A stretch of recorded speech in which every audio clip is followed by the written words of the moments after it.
I think, put us on the map. And now all these other things that have occurred, like Evan Williams' Bourbon Experience, Michner's coming into the old Fort Nelson building. You got to save some of this for podcasts. Yeah. You're getting into it.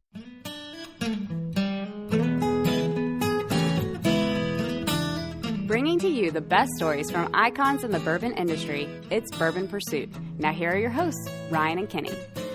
And we're back with another episode of the Bourbon Pursuit podcast. My name is Kenny, and as always, have my co-host Ryan here. How's it going today, Ryan?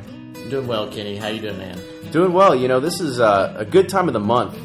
We're in the breadth of May. The sun's starting to get a lot hotter now, and we actually got hooked up with this guest through a past guest, right? So if anyone remembers Maggie Kimbrell, who is an editor for Louisville.com, she does a lot of bourbon articles. She said, hey, I met this really great lady, and she does a lot of stuff about preservation, about Whiskey Row. And if you're here in Louisville, the word Whiskey Row kind of resonates because for the past 15, 20 years, you know, we've all driven by it and it's just looked like a pile of garbage. But now it's actually, something's going on with it. Yeah, and I think in last week's episode with Angel's Envy, they were talking about, you know, building their right down by Whiskey Row, and then there's quite a few distilleries moving in. Brown and Foreman, Evan Williams is already pretty close to there. Michter's is moving in, so it's pretty cool to kind of, 5 years ago you drive around there and you're like, what is this cool building that looks abandoned and like bad things go on in there?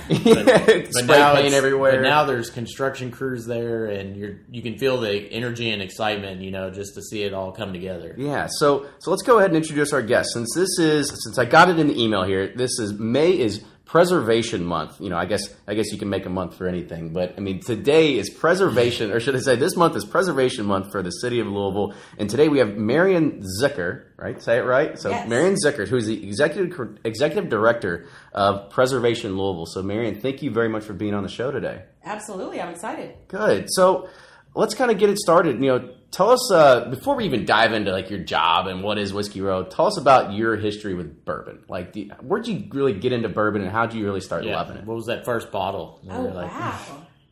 Gosh, actually no one has ever asked me that, but I am in a love affair with bourbon. And let me tell you really where it comes from. I am a pastor's daughter and grew up on communion wine, which is not very good, okay? But definitely was around that growing up and didn't have much taste. I was a good pastor's daughter. But once you go to college and you get introduced to the plethora of alcohols that are available, I quickly figured out that my palate was focused in one area. And literally within one sip of peach schnapps, I was like, never again. We all said the same thing about pure grain too, right? Yeah. See, again, I've tried it all, and at the end of the day, it is that beautiful golden brown liqueur that I enjoy bourbon. So now that I've found it, I really will not go elsewhere ever again. And now it's been, like say, a while that we've been hooked up, me and bourbon. So I really like it in its purest form.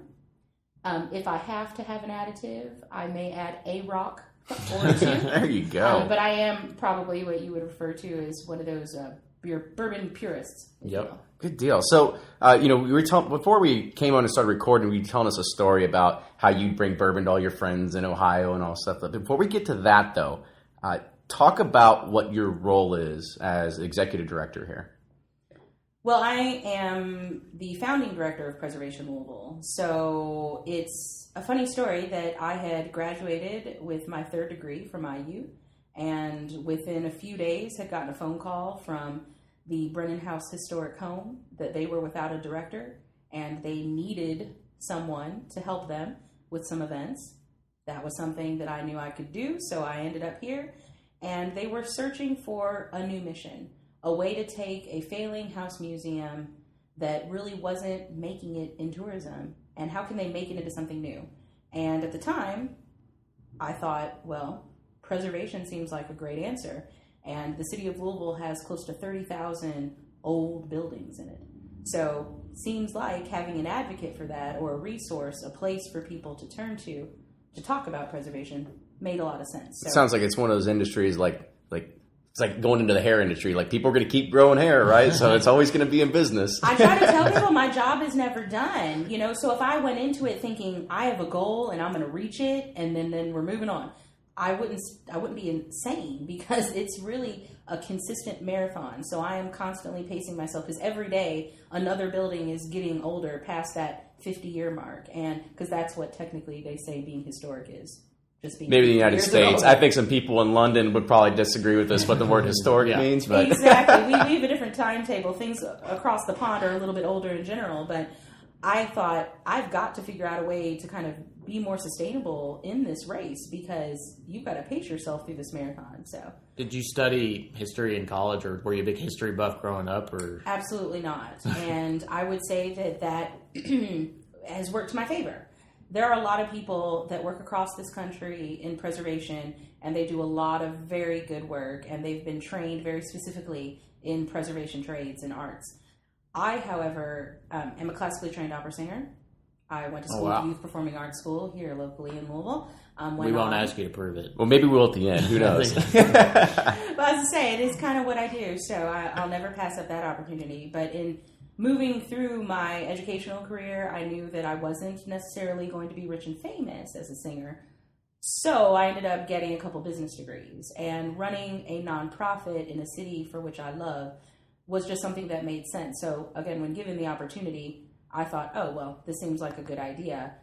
Let's move forward with this. So I'm very happy to still be here 8 years later and still talking about how to make Louisville a better place. Well, good deal. Very cool. So you had a deal, or you should say you had a very big involvement with the preservation of Whiskey Row. Now, before we get into that, give our listeners an idea of what is Whiskey Row in Louisville and some of the history that's behind it as well. Sure. One of the most awesome statistics that I think us as Louisvillians have is that we have the second largest amount of iron facade buildings in the entire country. Soho in New York City is number 1, and we're number 2. So it is this magnificent row of wonderful iron facade buildings. Most people know of Whiskey Row kind of proper as between the 2nd Street Bridge and then that next block east. What is interesting is that in that history of that block, there were over 200 distilleries over its beginning of its history that came in and out of that area, peppered in with, again, all along Main Street, several agricultural firms and things of that nature. So if you think about it, it makes a lot of sense. Our history is built on the things that were important to us, which was bourbon and agriculture. Yep. We like our horses and we like our bourbon. And that's exactly what was happening on that Main Street. So not much has changed, really, right? We just grow corn to drink. Who cares about eating? Right? Because it goes together. It was a very interesting chain of events, and not one that I probably could have planned if I tried.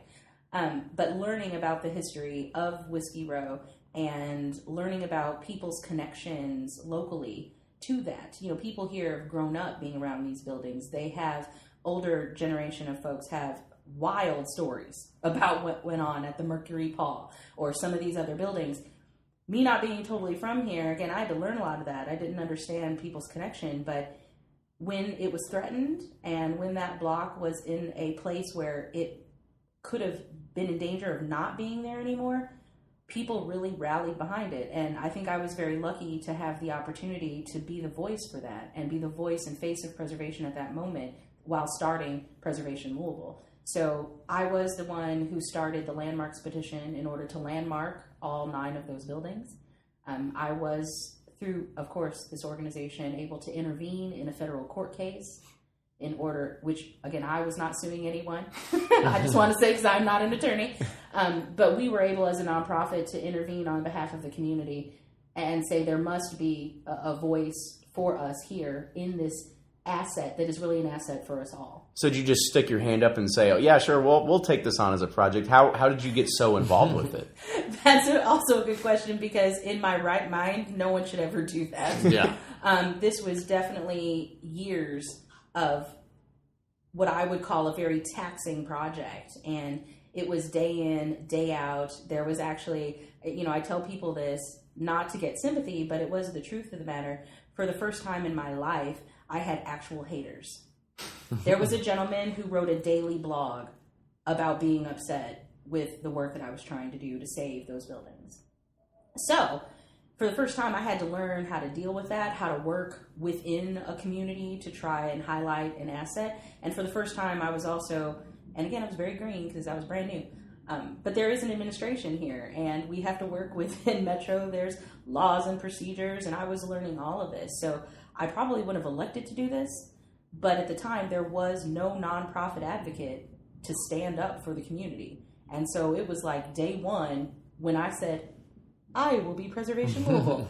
People were like, knock, knock, knock. Hey, Preservation Louisville, guess what? Here's a big problem. And they put it right in my lap. So it was needed for the community. And like I say, that one act, I think, has spawned so many other wonderful things, not just in awareness about preservation in our historic architecture here locally, but for awareness about my organization, awareness of what the assets of these economic drivers like Bourbon can be for us as a community. It's just really spawned a lot of great things. So I'm quite proud of being involved, even though I didn't necessarily elect myself to be involved. Right. You know, like I say, the community was looking for a organization to be that voice, and we were happy to step into that role. So let's try to see if we can dig into some of the history of Whiskey Row.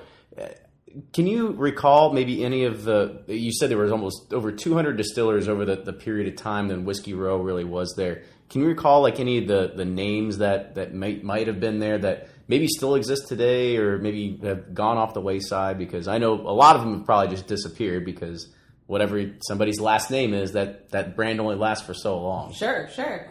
And I think one of the biggest is JTS Brown. Okay.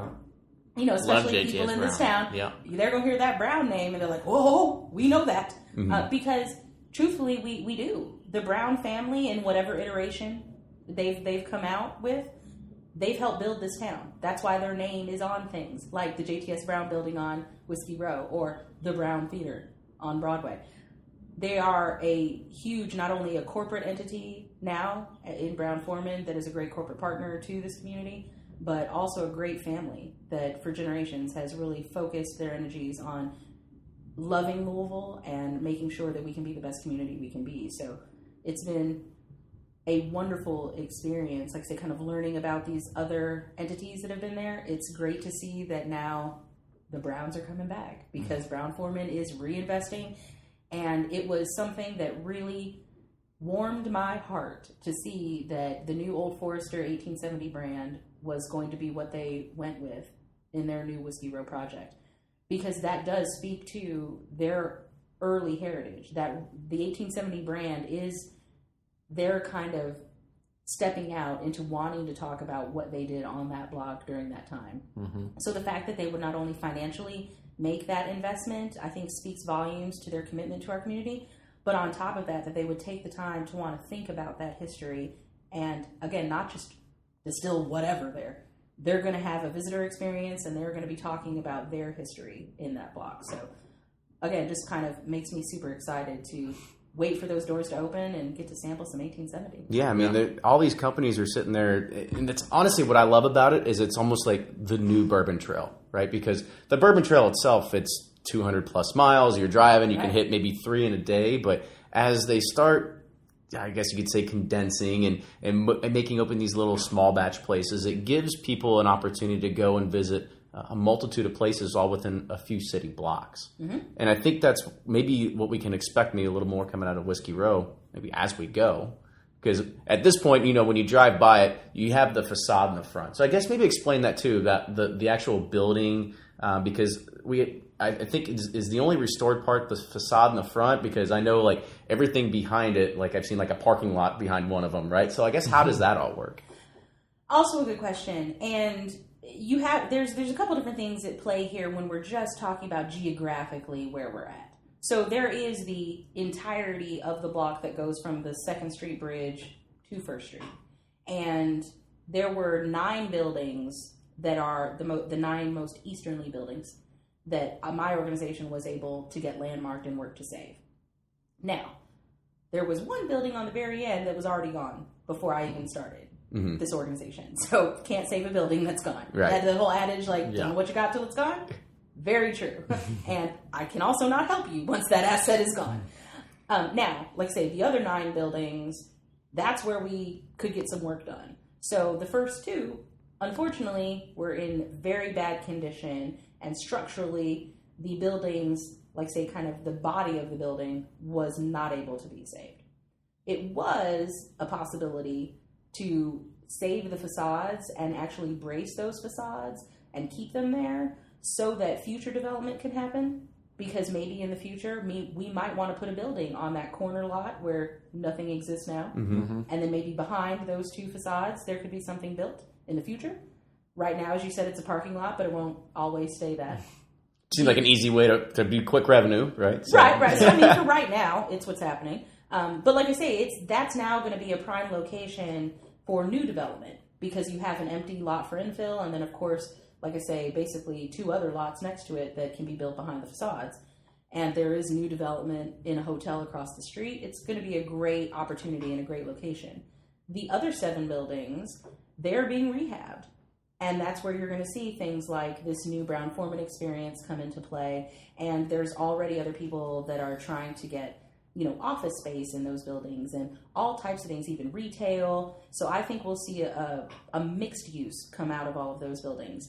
There were 2 buildings that are right next to the actual 2nd Street Bridge that were not endangered like the others. And that was because there were owners, and some of them actually family of the people that built those buildings, that were interested in saving them. And that's why you see now Whiskey Row Lofts in the building directly next to the bridge. Yeah, those are awesome. They own the building that Doc Crow's is in now, too. So it's been a wonderful experience. Because like I say, so it wasn't as if the entire building was endangered, right. The entire block. But it has been a cycle and lots of people working to be a part of it. When you extend out past that, you can really see where this ripple effect has taken on, because you will see Angel's Envy across from Slugger Field now. That's not technically on that one block that I worked on, but it is, in my opinion, it's a trickle effect of why that's there now. Right. Michner's, like you talked about, the Fort Nelson building had many, many issues and needed to be restored. It's a wonderful corner building and a big part of the streetscape on Main Street. Again, technically not on what I refer to as Whiskey Row, but still on that Main Street. And having Michner's come in is going to be wonderful. Evan Williams, which is very near there, another great experience and another great bourbon brand, again, kind of really adhering to this. We know what our assets are. We know what we're good at. We need to put them forward so that when people are coming here and they are visiting our wonderful town, they're getting that experience. So I heard that it was the new thing to go to the Urban Bourbon Trail. And I said, what's funny is that is not a new idea. No, been around for a little bit. This was the Urban Bourbon Trail initially. That's why it was built. So again, those ideas, it's not like we really have a lot of new ideas anymore, but kind of going back and looking back at your history and repeats appreciating itself. It can be a profit to your future. It can be that leader that helps you evolve quickly and efficiently. And now I'm seeing that, again, 8 years ago, when there were a lot of places that were abandoned, that were run down and derelict and needed investment. Now that investment is happening in all areas, like I say, kind of the entire span of Main Street. So I'm thrilled. So to kind of even go back with the history part again, I know I'm scatterbrained with this, but why did Whiskey Row, I guess, die off to begin with? Do you have any kind of idea? I mean, was it Prohibition that just kind of just put the X on everybody? What was the kind of decline and why all these buildings started just falling apart? Good question. And I think there's lots of answers to that because obviously it's a very long history that Whiskey Row's had. So going back to the very early parts, you may have seen a decline in Prohibition. I don't know that for certain because obviously I wasn't here. Very happy to have been born post-Prohibition. Yeah. But I will say of the most recent decline that, people that are alive now may have heard of from their parents or the older generation, it was kind of in its heyday in the 70s. The 70s and the early 80s. Then there was a decline. I think there was lots of decline being seen all across the country around that time period. And what we saw most recently was a local developer trying to amass several of those buildings, the 9 that I've continued to speak about, together. And in doing so, I think, in my personal opinion, he bit off a little more than he could chew. They're big buildings. Okay, so that would be a very big development. And when he brought all those parcels together and bought them from several different entities to try and make one large development project, which would have called for the demolition of the buildings, that's where I think we got into the nicest way I can say it is a difference in opinion There you go. Yeah. over the smart growth and the sustainable development that I was hoping to see on the block. So at the end of the day, I've always tried to say, that was a really big task, and I don't know that he should have tried to take that on because that would have been real hard. Now what we're seeing is a group working on it. A development group that is coming together, several entities that are trying to make this happen, which is why I think it's going to be more successful. But in the end of the day, it came into decline because I think we were seeing a decline in general, not just in that one space, but you had lots of owners who were, again, having a hard time with maintenance. They saw a way to get out, and a developer saw a way of trying to get a bunch of property at once. And I just don't know that was the best business plan. So that's what took us, I think, to this real crossroads of what are we going to do as a city? Are we going to stand up for our history? Are we going to save literally the most historic block in this city, which is our Main Street? Or are we going to let it become rubble and landfill? And at the end of the day, thank God, the citizens in this city stood up and said, no, that is our history. We deserve it being there. And we deserve to keep that statistic as having the second largest amount of these type of buildings. So unfortunately, that gentleman took his business and moved to Houston and runs some car dealerships. But I'd welcome him back with open arms if he wants to build something behind those two facades he left behind. Yeah, maybe a bigger parking garage, right? Exactly. As long as the facade's there. Right? We saved part of it. So. Good. So I guess there's also one unique thing that I've always enjoyed, especially if you get a chance to come downtown and you just get to walk and you get to look at it. Look at your feet when you're walking, because whether you're walking on Main Street or you're walking behind the buildings next to the Yum Center in that little alley where Troll Pub is, if you look down, there's these little tiles. Kind of talk about what these tiles are if you kind of have any kind of interest or know anything about them.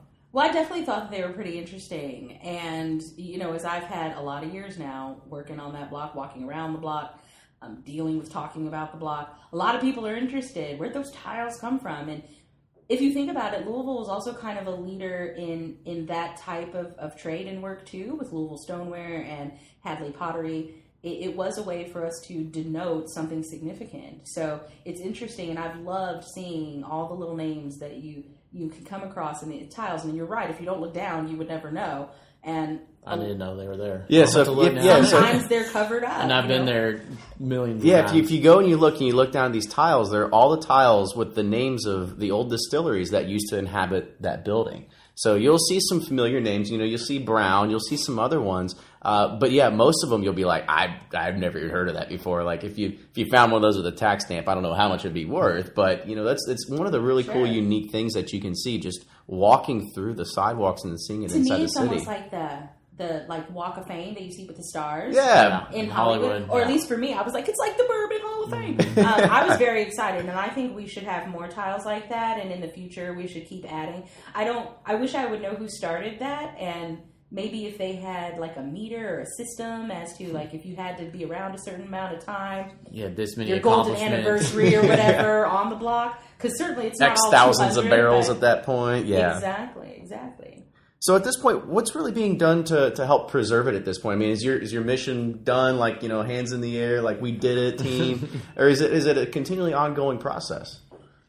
I think preservation in general is always an ongoing process because every single day, everything is getting older. I'm getting older, you're getting older, this recording equipment is getting older, this building that we're sitting in is getting older. So my job will never be done, but I can say that I have had like a fist pumping moment when I felt like... Was this in the court? Like after the judge like slams his hammer? Gavel goes. Yeah.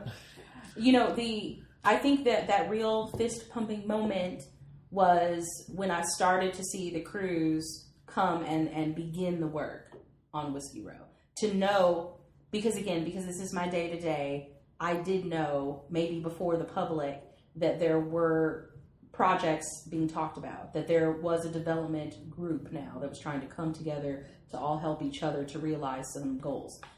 of course, hearing about Brown-Forman in 1870 going to inhabit some of those buildings now. So you're starting to hear about these changes. And again, I think that that's all well and good, and I can keep going on just the thought and hope of things happening for a good long time. But actually seeing it, when you see the tangible work start to happen, that's when I think, for me, it's real. So people have been asking me for years, especially, closer to when the court case was happening or our landmarking battle happened. It was great to get those buildings landmarked. When I heard that ruling come down from the Metro Landmarks Commission, I did feel accomplished. When Judge Hayburn, which bless his heart, and I miss that man, he was one of the best judges, and it's really sad that he just passed, but being able, because I'd never been to court before, any kind of court, not even traffic court. So going to federal court. Guilty here. That's what I'm I'd never even done that, so I didn't know where the courthouse was. And the federal courthouse is very fancy, and it is not where you pay your traffic ticket. Totally different place. They make it nice and easy for you to discern where you actually need to go, because you're not going to know no, you're 10 blocks away. So. Right, the federal courthouse is really near here where we are right now, and I thought, okay, getting to be under Judge Hayburn and hearing him rule on this case, he was so logical. And he said to talk about our history and to plan thoughtfully about its future. He was like, that's just a dull moment. Of course we need to do that. So he sort of shooed us out the door. Why are you even at my table? You need to go figure this out. And luckily we did. Unfortunately, it took that developer stepping out. But if that is what allowed us to get to the place to find the right developers, then that was my goal.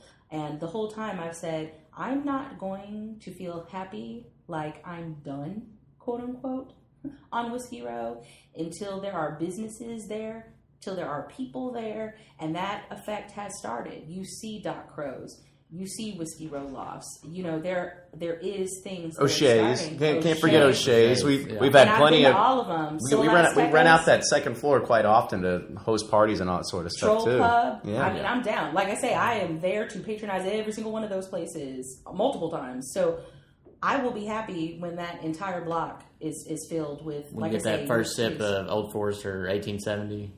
That's when I may take a breath. I think we're okay. We made it. We definitely made it to this point, but what I've said all along is I'm just one blip in the scale. I'm hoping that everything I do, and if I can inspire to preserve our historic architecture, if I can inspire new development to stand up to the historic architecture that we have, there's a beautiful city around us. When new development comes in, like the Omni Hotel project, and they want to do an infill project, they need to look at Whiskey Row, and they need to be giving us buildings that look that good or better. Yeah. So that's what I'm trying to inspire, is to make that happen. That way in 100 years when, hopefully there's someone here doing my job, because I'll be long gone, they'll want to preserve those things too and be standing up and saying the same things that I am today. So there's actually a bourbon that came out, and it's called Whiskey Row, but it's not actually made on Whiskey Row. It's actually made. Shady. It's kind of made. It's actually made in Crestwood, Kentucky. But you have a story. I'm gonna change that. Yeah, we have a story behind it. So tell all the listeners about your story. We had talked a bit earlier about the fact that I do get hit up for bourbon as presents, whether I'm bringing a housewarming gift or a birthday present to a friend or a relative, and I was going to do that just recently. And when I said, okay, well, what shall I bring? Well, bourbon, of course. I gotcha. And I was looking for a bourbon that would be, semi-good. Maybe not top shelf, but, mid-range to top shelf. And so I was looking at the liquor store at all the great bottles, and a lot of my go-tos are going to be like Woodford Double Oaked, which is one of my faves. So I'm looking at that area, and then all of a sudden I see Whiskey Row. And I just stopped as if I had been hit by a Mack truck. I was 100% stunned. And this lovely employee, this wonderful lady who worked at the liquor store by my house, was just looking at me like, what is wrong with this girl? Why is she having a moment? I just need to get to my register.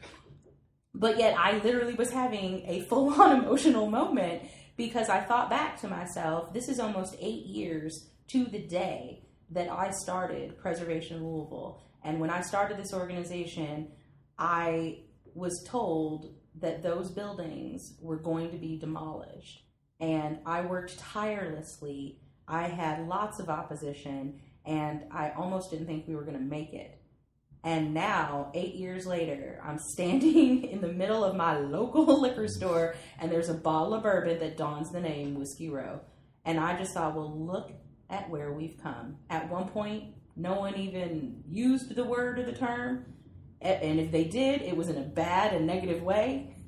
And now here we are, and there are tons of magazines, different blogs, people that want to talk about the food revolution in Louisville and the liquor and bourbon revolution in Louisville, and they're all mentioning the cool, hip place to be is Whiskey Row. And I thought, well, I'm so glad people finally clued in. So I had a tear. I've been on this thing forever. That's what I'm saying. Like, I've been on this for a while now. So just to see that bottle of bourbon was a real benchmark for me, or at least it hit me like a ton of bricks. And I even shed a tear. I hate to say that in public, but I had a moment. And funny enough, I will say this, I look at the lady because I feel like now I need to explain to her why I'm having a moment in the middle of the aisle. Crying over a bottle of whiskey. She's like, whoa. She must have thought it brings back really, memories, very fond memories. Yeah. She's like, man, she really needs this, right? I'm looking at the beautiful bottle, and I say it dawns a historic picture of the historic block. And I said, do you know this block on Main Street that this bourbon's named for? It's called Whiskey Row. And she said, oh, no, I don't.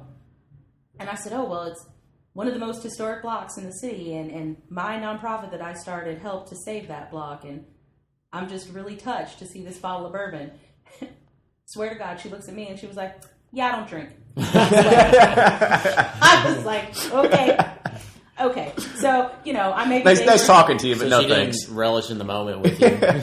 There was no relishing whatsoever. She pretty much locked up the case and walked back to the register. And I thought, how funny is it to have, maybe it's a good thing to have someone that is a liquor store employee that doesn't drink. True. But she wasn't down with that. They don't have any bias at that point, right? or the history. She wasn't having either of it. But, I took 4 bottles home with me that day. And I am, even though, again, like you said, it's made in Crestwood, just the fact that there are now business entities that feel like they can lucratively make money off of that name makes me feel proud. Because I've been saying all along that our historic infrastructure is by far one of our biggest economic drivers if we just let it be. Yep. And now some people are starting to do that. So, well, congratulations. Right. Maybe you should be the next Kevin O'Leary and you just go down there and you say, like, I'm going to need like a royalty for like every dollar for every bottle that gets sold. They call me Mrs. Wonderful. Yeah, there you go. In Perfect. perpetuity. In perpetuity. Great word. So that's into the top of our show here. So, Marianne, if people want to get in touch with you, what's the best way for them to do that? Really through any of our social media channels. We are, of course, on Facebook and Twitter. We love our Instagram, and it's because we have so many beautiful buildings here that basically every day we're featuring another historic building. So if you're on any of those social media channels, hop on by, say hello. What's your Instagram profile already? Preservation Lou. Okay. And you can find us on Twitter and Facebook, Preservation Lou, Preservation Louisville. And we also have our website, preservationlouisville.org, where all of our information is. So. Well, awesome. Well, Marianne, thank you again for being a guest on the show. This was awesome to hear. Yeah, everything. Thanks for saving the Whiskey Row. Yeah. Let's go have a drink now. Sounds great. So if you like what you hear, make sure you follow us on iTunes, or actually subscribe to us on iTunes at Bourbon Pursuit. We can also follow us on Instagram and Twitter at Bourbon Pursuit as well. Yep, and any feedback or suggestions for us, we're keeping this thing rolling and want to keep you guys happy, so let us know how we're doing. And we'll see you next time. Thanks.